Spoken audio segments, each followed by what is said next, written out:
Good morning, everybody. My pleasure to welcome a very old friend.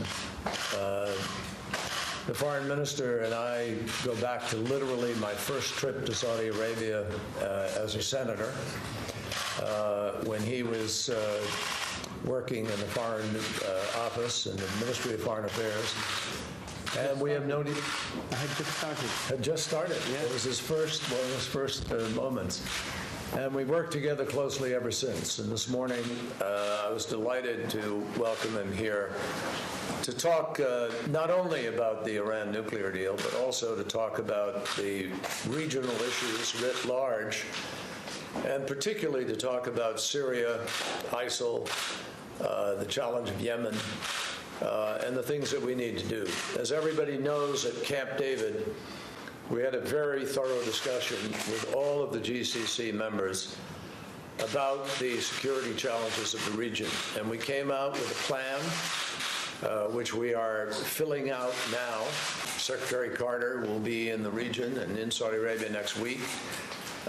We are committed to working together to push back against any extremist enterprises, including the activities of Iran in the region, as well as other challenges to the security and stability of the region.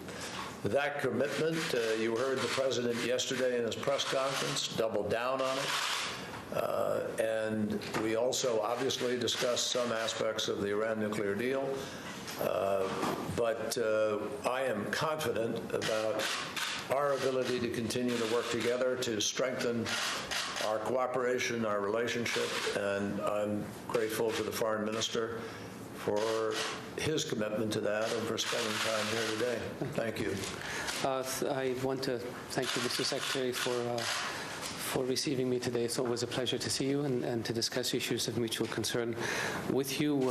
As the Secretary mentioned, we discussed the situation in the Middle East in general, the Iran nuclear agreement, the situation in Iraq, Syria, Yemen, counterterrorism, and how to confront Daesh and defeat it, God willing. We discussed ways of implementing the understandings reached at Camp David between the President and the leaders of the GCC. We both are committed to ensuring that the strong and historic and strategic relationship between the United States and the Kingdom of Saudi Arabia continues to broaden and deepen and strengthen.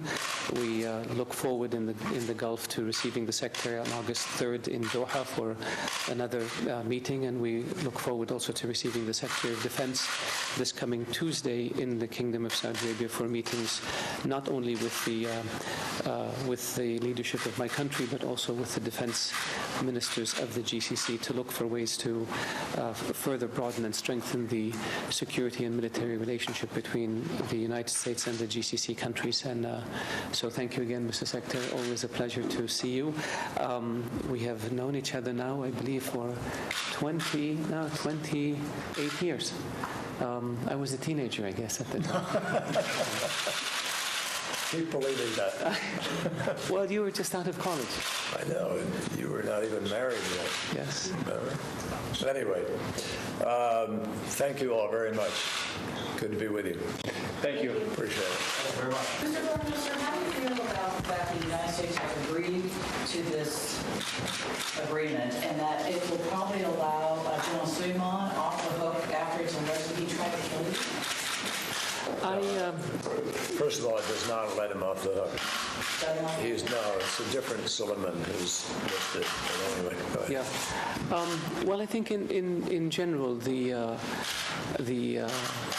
all of us in the region want to see a peaceful resolution to Iran's nuclear program.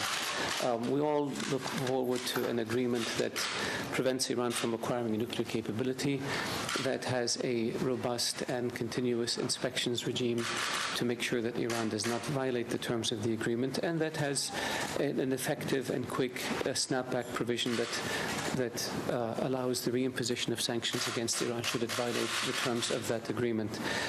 We all support the continuation of the sanctions against Iran related to counterterrorism, related to its support for terrorism, and other issues. And we hope that the Iranians if a deal is implemented, that the Iranians will use this deal in order to improve the economic situation in Iran and to improve the lot of the Iranian people, and not use it for adventures in the region. And we are committed that if Iran should try to cause mischief in the region, we're committed to confront it resolutely. And so we're looking at this agreement, and we will be studying it, and we are discussing it with our friends in the United States. But the bottom line is everybody wants a good deal, and so we expect that with time we will be exchanging ideas with our friends in the U.S. and with the other P5+1 countries, and in order to get answers to some of the questions we may have. And Thank you. And I will be meeting with the entire GCC and giving them a full briefing, download, answering any questions they have on August 3rd. I will be traveling and meeting with them, so we look forward to that. Thank you all very much.